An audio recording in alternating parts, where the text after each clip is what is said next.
Hello guys, Vishnu here. നമുക്കിന്ന് forex trading എന്നാൽ എന്തെന്ന് മനസ്സിലാക്കാം. ഫോറക്സിൽ ട്രേഡ് ചെയ്യുക എന്ന് വെച്ചാൽ എന്താണ്? ഫോറക്സ് എന്ന് കേട്ടാൽ തന്നെ നിങ്ങൾ ചിന്തിക്കേണ്ടത് ഫോറിൻ എക്സ്ചേഞ്ച്. ഓക്കെ, എക്സ്ചേഞ്ച് നിങ്ങൾ വാർത്തയിലൊക്കെ പൊതുവെ കേൾക്കാറുണ്ട്. എക്സ്ചേഞ്ച് റേറ്റ്, വിനിമയ നിരക്ക്. നമ്മൾ എന്താ പറയുക, ഒരു $73 രൂപയെന്നും ചില സമയത്ത് കുവൈറ്റ് ദിനാർ 145 എന്നൊക്കെ പറഞ്ഞ് നിങ്ങൾ കേൾക്കാറുണ്ട്. ന്യൂസിന്റെ അവസാനമൊക്കെ വിനിമയ നിരക്ക് പറയാറുണ്ട്. റിയാലിന് ഇത്ര രൂപയെന്നും ദിർഹത്തിന് ഇത്ര രൂപയാണെന്നും. വിനിമയ നിരക്ക്, എക്സ്ചേഞ്ച് റേറ്റ് എന്ന് പറഞ്ഞു കഴിഞ്ഞാൽ ഇപ്പോൾ വേറൊരു കൺട്രി, വേറൊരു രാജ്യത്തിന്റെ കറൻസിയുടെ റേറ്റ് അവരുടെ കൺട്രി അപേക്ഷിച്ച് നമ്മളെ കൺട്രിയിലോട്ട് വരുമ്പം എത്രയാണ് ആകുക, അതാണ് എക്സ്ചേഞ്ച് റേറ്റ്. ഫോർ എക്സാമ്പിൾ, നമ്മളിപ്പം $US ഇപ്പോഴത്തെ വിനിമയ നിരക്ക് നമ്മൾ നോക്കുകയാണെങ്കിൽ, ഇപ്പോൾ ഒരു $US നമ്മളെ കയ്യിലുണ്ടെങ്കിൽ നമ്മളത് എക്സ്ചേഞ്ച് ചെയ്ത് കഴിഞ്ഞാൽ നമുക്ക് കിട്ടുക 73 രൂപ 72 പൈസ ഇന്ത്യൻ റുപ്പീസ്. അതായത് അത്രയും വാല്യൂ ഉണ്ട്. അത് ഇവിടുത്തെ നമ്മൾ $1 പോലെ യു എസ് എയുടെ $1 നമ്മളിവിടെ വരുമ്പോൾ 73 രൂപ വാല്യൂ ഉണ്ട് നമ്മളെ കറൻസിയിൽ വരുമ്പോൾ. ഇതിനാണ് നമ്മൾ എക്സ്ചേഞ്ച് റേറ്റ് എന്ന് പറയാം. ഓക്കെ, ഈ എക്സ്ചേഞ്ച് റേറ്റിന്റെ മുകളിലോട്ടുള്ള പോക്കും താഴോട്ടുള്ള വരവും അനുസരിച്ച് നമ്മൾ കറൻസികൾ മേടിക്കുകയും വിൽക്കുകയും ചെയ്യും. അതാണ് ഫോറക്സ് ട്രേഡിംഗ്, വേറെ ഒന്നുമല്ല. സോ അതിന് നമുക്ക് ഫിസിക്കൽ ആസ്പെക്ട് എടുക്കുകയാണെങ്കിൽ, ഫോർ എക്സാമ്പിൾ, നിങ്ങൾ ചിന്തിക്കേണ്ടത് ഇപ്പോൾ US പണിയെടുക്കുന്ന ഒരാളെന്ന് ചിന്തിക്കാം. ഓക്കെ, US ഒരാളാണ്. പുള്ളിക്കാരൻ നാട്ടിൽ വരികയാണ്. പുള്ളിക്കാരൻ്റെ കയ്യിൽ ഒരു $100 ഉണ്ട് പേഴ്സിൽ. ഓക്കെ, $100 പുള്ളിക്കാരൻ്റെ കയ്യിലുണ്ട്. പുള്ളിക്കാരൻ ഇന്ത്യയിലോട്ട് വരുന്നു. ഓക്കെ, എന്തായാലും നമുക്കറിയാവുന്ന കാര്യം എന്താണ്? USA കറൻസി നമുക്ക് എന്തായാലും ഇന്ത്യയിൽ വന്ന് ഉപയോഗിക്കാൻ പറ്റത്തില്ല. ഇന്ത്യയിൽ വന്നു കഴിഞ്ഞാൽ നമുക്ക് ഇന്ത്യൻ റുപ്പീസ് ഉപയോഗിക്കാൻ പറ്റത്തുള്ളൂ. അപ്പൊ ഈ $100 എന്ത് ചെയ്യേണ്ടി വരും? അതിനെ നമ്മളെ കറൻസിയിലോട്ട് കൺവേർട്ട് ചെയ്യേണ്ടി വരും ഫിസിക്കലി, അല്ലേ? അപ്പൊ എന്ത് ചെയ്യണം? പുള്ളിക്കാരൻ ഒരുപാട് എക്സ്ചേഞ്ച് ചെയ്യുന്ന സ്ഥലങ്ങളുണ്ട്. അപ്പോൾ എക്സ്ചേഞ്ച് ചെയ്യുന്ന ഒരു സ്ഥലത്ത് പോയിട്ട് എന്ത് ചെയ്യും? ഈ $100 എക്സ്ചേഞ്ച് ചെയ്യുന്ന സ്ഥലത്ത് കൊടുക്കുന്നു. അതിന് പകരം പുള്ളിക്കാരൻ എന്ത് കിട്ടും? ഇപ്പോഴത്തെ എക്സ്ചേഞ്ച് റേറ്റിനനുസരിച്ച് എന്ത് കിട്ടും? ആ $100 വാല്യൂവിനുള്ള INR കിട്ടും. നമ്മളിപ്പോൾ നോക്കിക്കഴിഞ്ഞാൽ ഓൾറെഡി 73 രൂപയായിരുന്നു. അപ്പം പുള്ളിക്കാരന് 7300 രൂപ കയ്യിൽ കിട്ടും. ഇത് ഫിസിക്കലി നടന്ന കാര്യം. നമ്മളെ കയ്യിലുണ്ടായിരുന്നു, നമ്മൾ എക്സ്ചേഞ്ച് ചെയ്യുന്ന സ്ഥലത്ത് കൊണ്ടുപോയി കൊടുത്തു, ഇന്ത്യൻ മണി നമ്മൾ മേടിച്ചു. ഇതേ കാര്യം നമ്മൾ വെർച്വലി ചെയ്യുന്നു. അതായത് നമ്മൾ ഒരു സ്ഥലത്ത് പോകുന്നില്ല, നമ്മൾ ഓൺലൈനിൽ കൂടെ തന്നെ മേടിക്കുന്നു കറൻസികൾ, ഓൺലൈനിൽ കൂടെ തന്നെ വിൽക്കുന്നു. അല്ലെങ്കിൽ ചില സമയം നമ്മൾ ഓൺലൈനിൽ കൂടെ തന്നെ ആദ്യം വിൽക്കും, പിന്നെ മേടിക്കും. അതിന് നമ്മൾ ഷോർട്ട് സെല്ല് ചെയ്യാന്ന് പറയാം. നമുക്ക് മുന്നോട്ട് പോകുമ്പോൾ ആ കൺസെപ്റ്റിനെ പറ്റി പഠിക്കാം. പക്ഷേ ഈ കാര്യം ഞാനിപ്പോൾ പറഞ്ഞ എക്സാമ്പിൾ തന്നെ നമ്മൾ വിർച്വലി ചെയ്യുന്നു. അതാണ് ഫോറക്സ് ട്രേഡിംഗ്. നിങ്ങൾ അങ്ങനെ അത്രയും സിമ്പിൾ ആയിട്ട് തന്നെ മനസ്സിലാക്കിയാൽ മതി. ഓക്കെ, ഇനി എന്തുകൊണ്ട് ഫോറക്സ് ട്രേഡിംഗ്? ആളുകൾ എന്തിനാണ് ഈ ഫോറക്സിൽ വന്ന് ട്രേഡ് ചെയ്യുന്നത്? ഓക്കെ, ഒന്നാമത്തെ പ്ലസ് പോയിന്റ് എന്ന് പറഞ്ഞു കഴിഞ്ഞാൽ സമയമാണ് ഫോറക്സ് ട്രേഡ് ചെയ്യുമ്പോൾ. കാരണം പൊതുവേ നമ്മൾ ഇന്ത്യൻ മാർക്കറ്റിലൊക്കെ ആൾക്കാർ ട്രേഡ് ചെയ്യുകയാണെങ്കിൽ അവർക്കൊരു ദിവസം 6 മണിക്കൂറേ കിട്ടാറുള്ളൂ. ഇക്വിറ്റിയുടെ രീതിക്ക് നിങ്ങൾ ചിന്തിച്ചു കഴിഞ്ഞാൽ രാവിലെ 9:15 തൊട്ട് വൈകുന്നേരം 3:15 വരെയാണ് നമുക്ക് എന്ത് കിട്ടുക? ഇക്വിറ്റിയിൽ ട്രേഡ് ചെയ്യാൻ ഉള്ള ഓപ്പർച്യൂണിറ്റി കിട്ടുക. നിങ്ങൾ ഇക്വിറ്റി മാർക്കറ്റിനെ പറ്റി നിങ്ങൾക്ക് അറിയാമെങ്കിൽ. ഓക്കെ, എക്സാമ്പിൾ പറയാം. ഓക്കെ, 3:15 വരെയാണ് പൊതുവേ ഉള്ള ടൈം, അല്ലേ? അപ്പോൾ ഈ സമയം നിങ്ങൾ ചിന്തിച്ചു കഴിഞ്ഞാൽ ശരാശരി ആൾക്കാർ ഓഫീസിൽ പോകുന്നവർക്കും പഠിക്കാൻ പോകുന്നവർക്കൊക്കെ അപ്പോൾ എന്ത് പറ്റും? ഇന്ത്യൻ മാർക്കറ്റിൽ ട്രേഡ് ചെയ്യുക അവർക്ക് അത്ര എളുപ്പമായിരിക്കത്തില്ല. ഇതേ സമയം നമ്മൾ ഫോറക്സിൽ നോക്കിക്കഴിഞ്ഞാൽ, ഫോറക്സിന്റെ രീതിക്ക് നമ്മൾ ചിന്തിക്കുകയാണെങ്കിൽ, ഫോറക്സിന് ഈ നിബന്ധന ഇത്രയായിട്ടില്ല. ഫോറക്സിന്റെ മാർക്കറ്റ് അല്ലെങ്കിൽ നമ്മൾ എക്സ്ചേഞ്ച് തുറക്കുന്ന സമയം തിങ്കളാഴ്ച വെളുപ്പിനെ, മൺഡേ രാവിലെ 4:30 നമ്മുടെ ഫോറിൻ എക്സ്ചേഞ്ച് തുറക്കുന്നത്. അതായത് ആ രാവിലെ നേരം വെളുക്കുമ്പോൾ 4:30 തൊട്ടേ നമുക്ക് ട്രേഡ് ചെയ്യാൻ പറ്റും. ഇനി ഈ തിങ്കളാഴ്ച തുടങ്ങിയത് തിങ്കളാഴ്ച തന്നെ അവസാനിക്കത്തില്ല, ചൊവ്വാഴ്ച അവസാനിക്കത്തില്ല, ബുധനാഴ്ച അവസാനിക്കത്തില്ല. ഈ മാർക്കറ്റ് ക്ലോസ് ചെയ്യുന്നത് ശനിയാഴ്ച. ആ ആഴ്ച ശനിയാഴ്ച വെളുപ്പിനെ 2:30 എക്സ്ചേഞ്ച് ക്ലോസ് ആവുക. അതുവരെ നമുക്ക് എന്ത് ചെയ്യാൻ പറ്റും? ഫോറിൻ എക്സ്ചേഞ്ചിൽ ട്രേഡുകൾ പ്ലേസ് ചെയ്യാനും എന്താ നമുക്ക് പ്രോഫിറ്റുകൾ അല്ലെങ്കിൽ ലോസോ എന്നാന്ന് വെച്ച് കഴിഞ്ഞാൽ നമുക്ക് നമ്മളെ ഓർഡറിന്റെ എക്സിക്യൂഷൻ ചെയ്യാൻ പറ്റും നോൺ സ്റ്റോപ്പ് ആയിട്ട്. അതായത് ഏത് പാതിരാത്രി എണീറ്റാലും നമുക്ക് ട്രേഡ് ചെയ്യാൻ പറ്റും, അല്ലെങ്കിൽ നേരം വെളുത്താലും നമുക്ക് ട്രേഡ് ചെയ്യാൻ പറ്റും നമ്മളെ സമയത്തിൽ. ഓക്കെ, സമയം വളരെ എന്താ പറയുക കൺവീനിയൻ്റ് ആയിരിക്കും ഇന്ത്യൻ മാർക്കറ്റിൽ. അല്ലെങ്കിൽ സമയമില്ല കോളേജിൽ പോകുന്നവർക്കോ പഠിക്കുന്നവർക്കോ അങ്ങനെയുള്ളവർക്കാണെങ്കിൽ, അല്ലെങ്കിൽ ജോലി ചെയ്യുന്നവർക്കൊക്കെ എന്ത് ചെയ്യുക എളുപ്പമായിരിക്കും ഫോറക്സ് ട്രേഡ് ചെയ്യുക. അപ്പോൾ സമയം എന്ന് പറയുന്നതാണ് ആദ്യത്തെ പ്ലസ് പോയിന്റ്. രണ്ടാമത്തെ പ്ലസ് പോയിന്റ് എന്ന് പറഞ്ഞു കഴിഞ്ഞാൽ ലെവറേജ് ആണ്. ലെവറേജ് എന്ന് നിങ്ങൾ ഇന്ത്യ മാർക്കറ്റ് കേട്ടിട്ടുണ്ടാവും.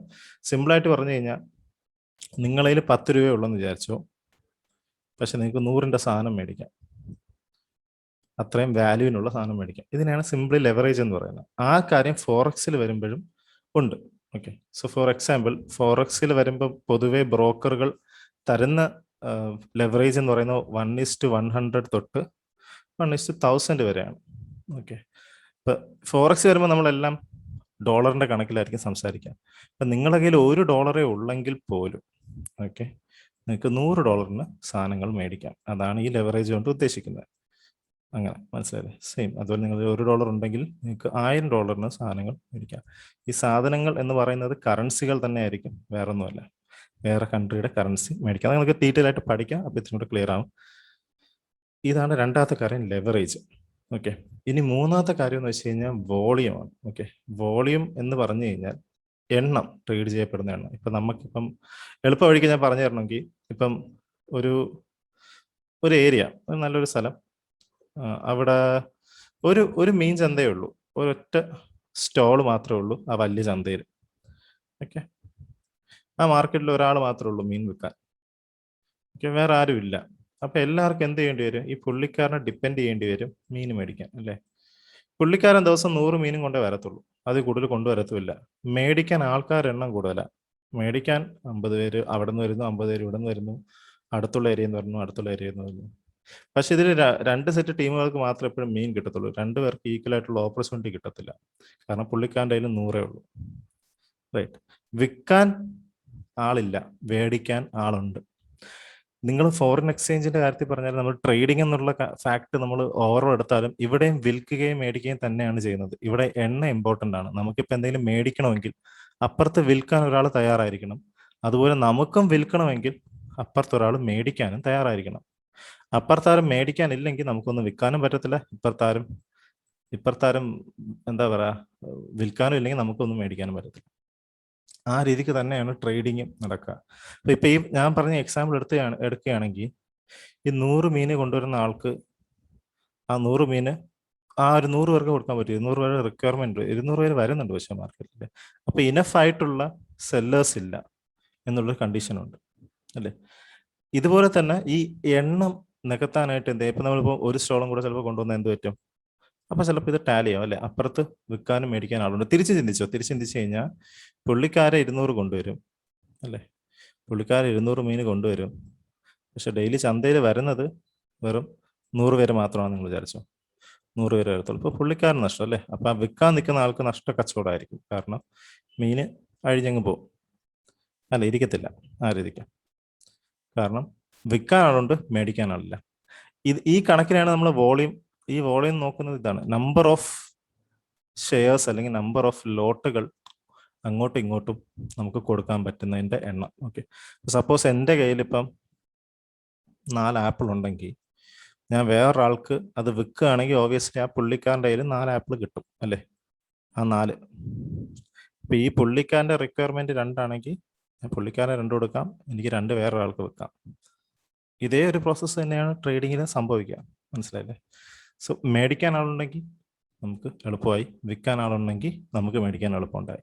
ഈ ആളുകളുടെ എണ്ണം, അപ്പുറത്ത് ഇപ്പുറത്തുള്ള ആളുകളുടെ എണ്ണം കൂടുതൽ ഫോറക്സ് ട്രേഡ് ചെയ്യുമ്പോഴാണ് വോളിയം എന്ന് നമ്മൾ നോക്കുമ്പോൾ.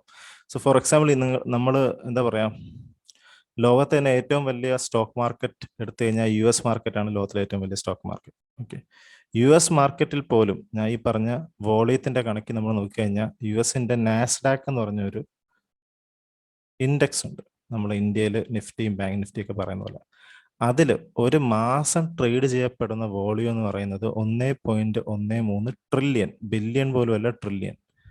ഇത്രയും ക്വാണ്ടിറ്റിയാണ്, ഷെയറുകളാണ് ഇവിടെ ട്രേഡ് ചെയ്യപ്പെടുന്നത്. ഓക്കെ, നിങ്ങൾ തന്നെ ചിന്തിച്ചു കഴിഞ്ഞാൽ ഒരുപാട് കാശ് ഒഴുകുന്നുണ്ട് മാർക്കറ്റിൽ, ബയേഴ്സും സെല്ലേഴ്സും ഉണ്ട്. കാശിന്റെ പൂള്, നമ്മൾ ലിക്വിഡിറ്റി പൂൾ എന്ന് പറയും, വളരെ കൂടുതലാണ് നമ്മൾ അങ്ങനെ ചിന്തിക്കുകയാണെങ്കിൽ. ഓക്കെ, ഇതൊരു മാസത്തെ കണക്കാണ് USന്റെ നാസ്ഡാക്കിന്റെ. അതേസമയം നമ്മൾ ഫോറക്സിൽ വന്ന് നോക്കിക്കഴിഞ്ഞാൽ, ഫോറക്സിന്റെ രീതിക്ക് നമ്മൾ നോക്കിക്കഴിഞ്ഞാൽ ഒരു ദിവസം ഫോറക്സിൽ നടക്കുന്ന ട്രാൻസാക്ഷനുകൾ അല്ലെങ്കിൽ വോളിയം എന്ന് പറയുന്നത് 6.6 6.64 ആണ് ഈ കൊല്ലത്തെ രീതിക്ക് നമ്മൾ നോക്കുന്നത്. അത്രയും ട്രില്യൺ വോളിയമാണ് ഫോറക്സിൽ ഒരു ദിവസം ട്രേഡ് ചെയ്യപ്പെടുന്നത്. 6 ട്രില്യന് മുകളിൽ നിങ്ങൾ ചിന്തിച്ചു കഴിഞ്ഞാൽ അത്രയും പ്രൈസ് പൂൾ ഉണ്ട്. അതായത് വലിയ വലിയ ബാങ്കുകൾ, വലിയ വലിയ ഹെഡ്ജ് ഫണ്ടുകൾ എല്ലാം, നമ്മളെ സ്വന്തം ഇന്ത്യയിലുള്ള പല ബാങ്കുകൾ പോലും ഫോറക്സിലാണ് കൂടുതൽ ട്രേഡ് ചെയ്യുന്നത്.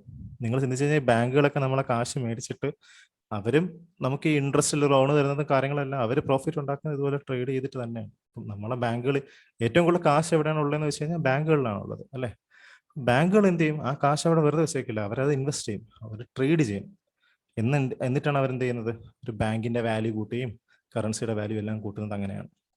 ഓക്കെ, അപ്പൊ ഫോറക്സിൽ ആ വോളിയം എന്ന് പറയുന്ന ഒരു ഘടകം വളരെ കൂടുതലാണ്. പ്രൈസ് പൂള് വളരെ കൂടുതലാണ്. കാശ് ഒരുപാട് ഒഴുകുന്ന ഒരു ശൃംഖലയാണ് നമ്മുടെ ഫോറക്സ് മാർക്കറ്റ് എന്ന് പറഞ്ഞത്. ഓക്കെ, സോ ഇതൊക്കെയാണ് മെയിൻ കാരണങ്ങൾ ഫോറക്സിൽ ആൾക്കാർ ട്രേഡ് ചെയ്യാൻ ഉള്ളത്. ഓക്കെ, നമുക്കിതൊന്നും വലിയ ഇമ്പോർട്ടൻ്റ് ആയിട്ടുള്ള കാര്യമല്ല, പക്ഷെ ഫണ്ടമെന്റൽ പഠിക്കുമ്പോൾ നിങ്ങൾ അറിഞ്ഞിരിക്കാൻ വേണ്ടിയിട്ട് വേണ്ട ഇമ്പോർട്ടൻ്റ് ആയിട്ടുള്ള കാര്യങ്ങൾ. ഓക്കെ, നമ്മൾ ട്രേഡ് ചെയ്യുമ്പോൾ നമ്മൾ കൂടുതലും നമ്മൾ ചാർട്ട് നോക്കി ചാർട്ടിൻ്റെ ഇൻഫർമേഷൻ വെച്ചായിരിക്കും ട്രേഡ് ചെയ്യുന്നത്. മുന്നോട്ട് പോകുമ്പോൾ അത് പഠിക്കാം. ഓക്കെ, സോ ഇതാണ് ഫോറക്സിൻ്റെ രീതിക്കുള്ള ഇൻട്രൊഡക്ഷൻ.